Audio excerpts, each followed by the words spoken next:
The worn carpet of our living room absorbed the sounds of shuffling feet as I hid behind the couch, my heart beating in sync with the muffled voices rising from the kitchen. I didn't need to hear the words. I knew what was happening. Thursday nights were always like this.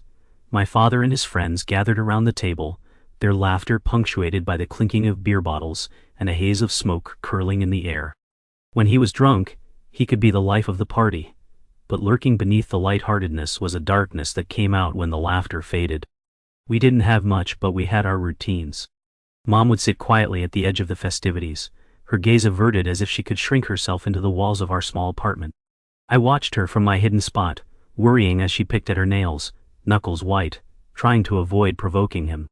I wanted to scream for her to stop, to leave before his moods shifted, a veering car on a winding road destined to crash. But I was too frightened and too small to make a difference. My 9-year-old self believed that silence was safety, even if it was caging me in a nightmare. It began with the words, sharp and cutting. Bitch, he'd call her, slurring the syllables together like poison that dripped with every breath. I cringed at my father's voice cracking with anger, each curse word a dagger aimed, not just at her but at the very notion of our family. It was at this point that I understood that in our tiny universe, love was twisted, wrapped in layers of barbs and thorns. I hugged my knees to my chest, praying that tonight would not be one of the nights he escalated. But as I held my breath, hoping for the best, that wasn't the reality I was dealt. The screams grew louder, and I could hear the wretched clash of bodies, the thud of something heavy hitting the floor, and just like that, my childhood evaporated. The line between safety and horror blurred. Tumbling footsteps gathered steam, and I knew that hiding wouldn't keep me safe for much longer.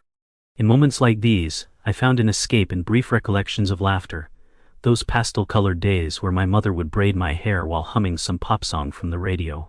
But those memories turned into whispers, easily drowned by shouts that echoed through our kitchen, like a haunting melody that always ended on a sour note.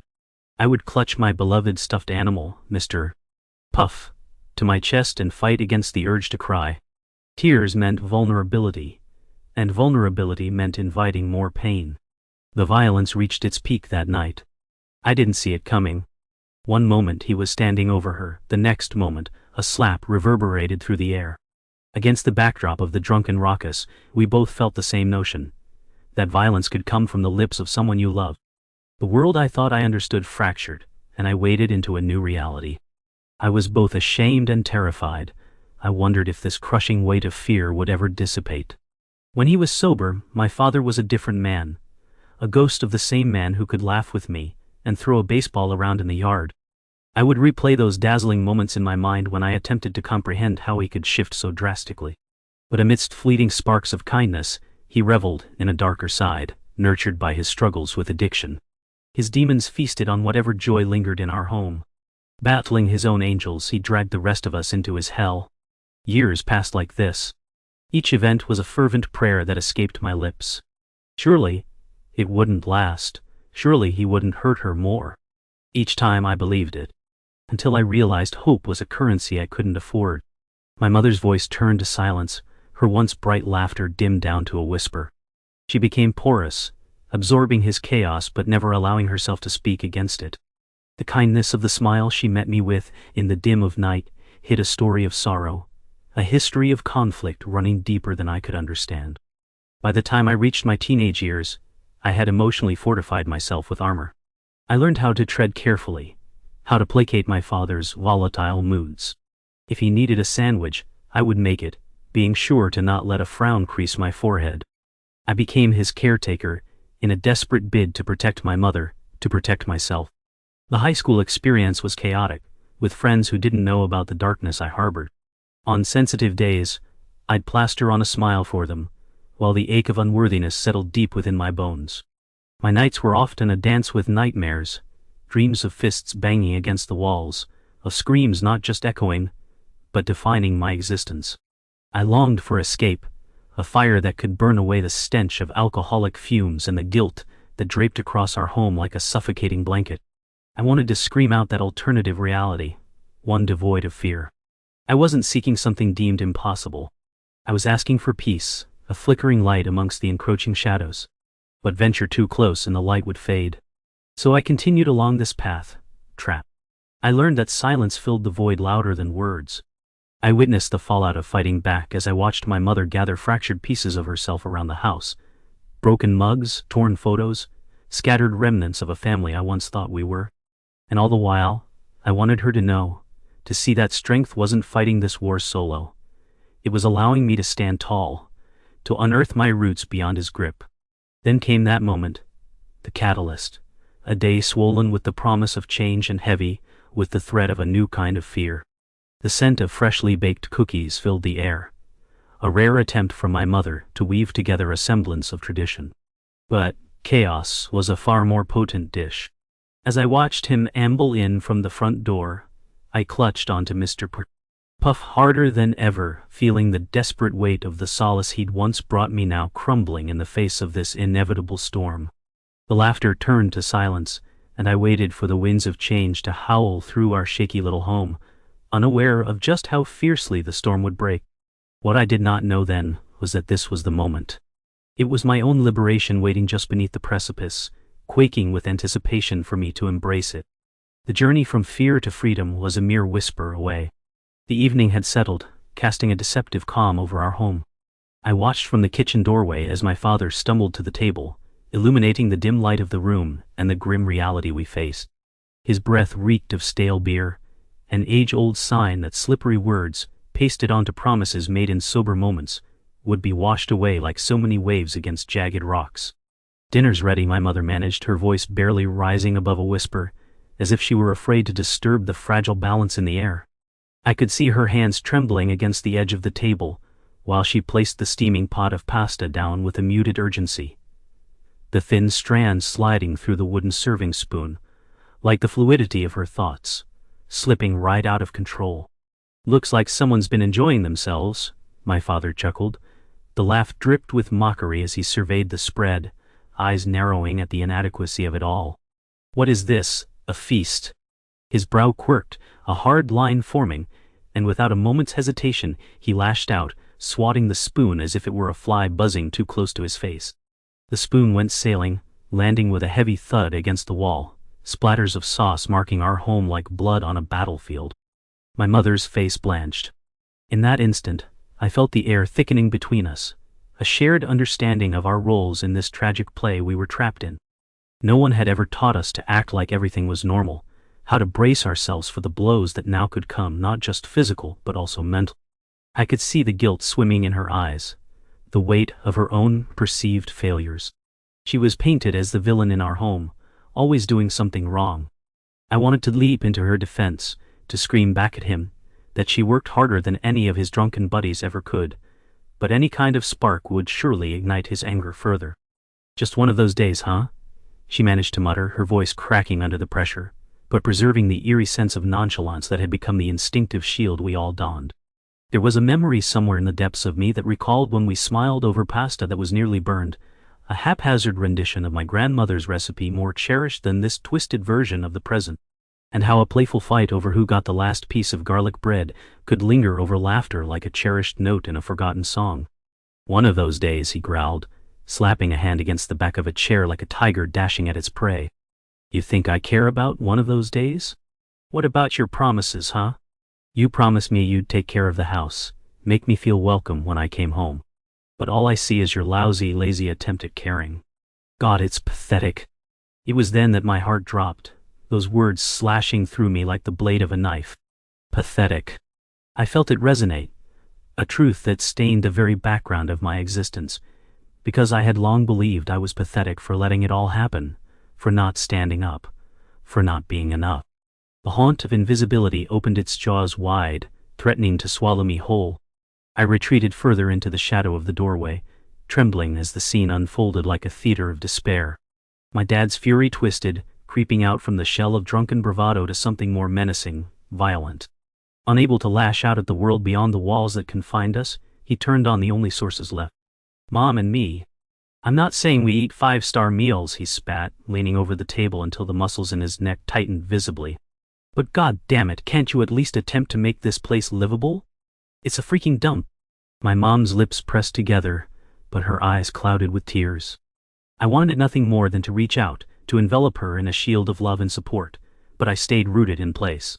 Fear pinned me down like a heavy stone, one that whispered remnants of truth along the lines of my father's taunts, reminding me that my loyalty would mean nothing if he turned his wrath upon me. It was hard to describe the way I felt, watching my parents play their roles again and again, the echoes of past memories seeping into the present. I was trapped in purgatory, suffocating under the weight of my mother's abuse and entrapment, as I tried to self-assemble a refuge with moments of normalcy, only to watch it unravel into chaos before my eyes. "Don't you dare speak to your mother like that," I finally found my voice, quiet yet defiant as it rose through the haze of alcohol. The words shocked us all into a stillness that felt thick with danger. It was as if I had shook awake sleeping lions, their roar barely stifled. Adrenaline surged through me, and for a brief instant, I relished the rebellious taste of standing up against his reign of terror. But it faded faster than it came. His eyes snapped toward me, piercing and molten with anger, dangerous like flames licking at old wood. "You think you can come to her rescue? You're just a little girl still wearing your teddy bears on your sleeve. Next time you keep your stupid mouth shut, and don't get involved in matters you know nothing of." The starkness of his accusation mirrored in my chest, solidifying that he saw me far less than I wanted to believe. I would always remain nothing more than an irritating buzz to him, a reminder of his failures, a living reflection in a house turned hostile. I didn't answer, silent for a moment that felt like a lifetime, and in that silence, my mother's watery gaze broke over me like sunlight cracking through storm clouds, painfully tender but laced with despair. With every day that passed, we played this dance of agony, my father's temper inflating in place of intimacy, fueled by the very alcohol he relied on for warmth. But, by then, addiction held him tighter than ever, fleshing out his demons in full bloom. Each brawl started over nothing, and grew roots, spiraling deep into something monstrous. She'd sit on the couch, silently observing him and his friends, while the intoxicated mirth twisted into dangerous barbs, leaving only wreckage in its wake. I had begun to comprehend each punchline. Every drop of alcohol brought the shadow around our home even deeper, until I could hardly connect the serene laughter of days past with the dried tears that clung to my mother's cheeks. I decided I had to leave, to find reprieve somewhere, anywhere, maybe a park down the street where the echoes of childhood laughter still resided carefree under the canvas of a welcoming sun. One evening, as I slipped out unnoticed, I dragged my sneakers through the dirt, trailing my shadow into the heart of twilight. With every step, I sunk deeper into solace, a promise that I desperately held on to. I'd revel in the colors echoing in the playground, merging with laughter that turned into whispers, casting the dark corners of my reality into abstraction. But escapism was not without its cold grasp of truth. The play laws faded, dark silk edges creeping in, and as I watched children swing, laughing and unaware, piercing through the veil surrounding my fractured world, I felt the familiar churning. An irrefutable acceptance of something that lay in wait. Days turned to weeks, more moments spent wandering the streets where my father's darkness never lingered. I lost count of how often I avoided home, threading through alleyways and parks, skirting the edges of our reality, until it seemed like those outer roads would lead me to an end. Until the darkness would crash into my safe place, leaving me gasping for air. The fear of returning tormented me each time I stepped back through that door. But with inevitability driven by a fracture of other sorts, I wasn't entirely free. I felt my mother's presence always, that spare glimmer of hope weighing the ingredients of judgment and anger, flickering uncertainly like an old bulb refusing to go out. It was on one of those fateful nights that I returned home, late, the darkness wrapping itself around me like an unwelcome blanket. I moved through the house quietly, hoping to avoid retaliation, but the low murmurs of heated discussion echoed up the stairs. Limbs tense as I pressed myself against the wall, I imagined how many times I'd seen that play. The curtain pulled back on their tragedy. They replayed just as I remembered, void of imagination but alive with pain. Why can't you see how this affects her? You can't keep screaming that you love us when you're locked in your shell. You can't just act like this is normal. My mother's sobs fell like stones against the concrete floor, each cry an aching call for help laced with an undeniable bond of helplessness. And then came the roar, the words spilling out like venom. Why don't you try to be a better wife then? Maybe if you weren't so weak, I wouldn't have to drink myself into a stupor. You just sit there and let me carry this family. You think I don't see how you've just given up? I could hear the fabric of our family unraveling thread by thread, exposing the frayed edges as it clawed at my own insecurities. Adrenaline surged through me once again as I pressed my palm against the wall, forcing my fingers to grip the edge of the staircase. Stop! I yelled, running down the stairs. It wasn't a decision, it was an instinct. They turned to me, shock and horror mingling in the space between us. You shouldn't have to hear this, my mother stammered, fumbling to wipe the tears from her cheeks, but he had already turned his attention back to me, the storm brewing in the rising tides of his rage. What do you know about this life? You're just a child. Go back upstairs. You don't know what it is to stand up to the world. His dismissive words held a foreboding chill that snaked around each syllable. And then he stepped toward me, amber eyes wild as he loomed like a looming tempest. It was a moment suspended in time, an unrelenting clash against confusion that spun through my core, fear splitting with bravery. I felt so small against him, like I'd always been, but that night, standing defiantly in the chaos, I think I could see it for the first time. We were all victims here, even he. Just stop, I shouted, my voice cracking, arms trembling with the effort to stand my ground. Just stop fighting. You can't keep pretending like this is okay. You don't know how your words claw at Mom, or how they tear our family apart. You don't need to give in to hate. But the battle wasn't meant for words. It was raw survival. As time broke apart with our shattered souls, I could feel the tethers unraveling. The pride in the facade was fading, leaving nothing but the fragile tendrils of self-doubt, hatred, and regret. It sparked against the backdrop of reality, igniting my fully formed rage, an inferno threatening to engulf whatever held us together still. What happened next felt like a combination of horror and clarity. My father, wild-eyed and frenzied, raised a hand, its trajectory clear. I waited for the burn. The weight of expectation wrapped around me like chains, readying for impact, but in that same breath, realization hit me as I stepped aside, my mother racing to interject, throwing herself into the line of fire in a desperate attempt to quell the storm. "Don't!" she screamed, her body colliding with his, shoving him backward with a strength that caught even me by surprise. The force knocked him off balance, a brief moment where her anger became an unexpected weapon, but it wouldn't last. The wild-eyed beast was still there, roaring to regain its control as he pushed her back. Their world would continue to unravel, splintering right in front of me. I wondered then, how many times had this moment spun just like that? How many times had our lives been restored in the remnant fires of rage and hurt? My heart thudded as I took another step back, the scene blurring before me, a tragic loop replaying without any semblance of salvation. With one pulse of sudden clarity, I made my choice. Instead of staying there amidst the chaos, I grabbed my stuffed animal from the kitchen counter and fled into the night, into a world that felt large and sprawling, as far removed from the ghosts of our broken home as possible. In a frenzy, I bolted to the nearest park, arms clutching Mr. Puff like a lifeline, as if that ancient plaything could hold my pain and resentment within its plush safety. I could still taste the saltiness of my tears, the remnants of invisible scars left behind, and yet, under the moonlight, a soft breeze whispered determination. I would no longer remain stagnant while the walls around me crumbled. I would either seek the key to a new future or shatter into pieces. The evening deepened.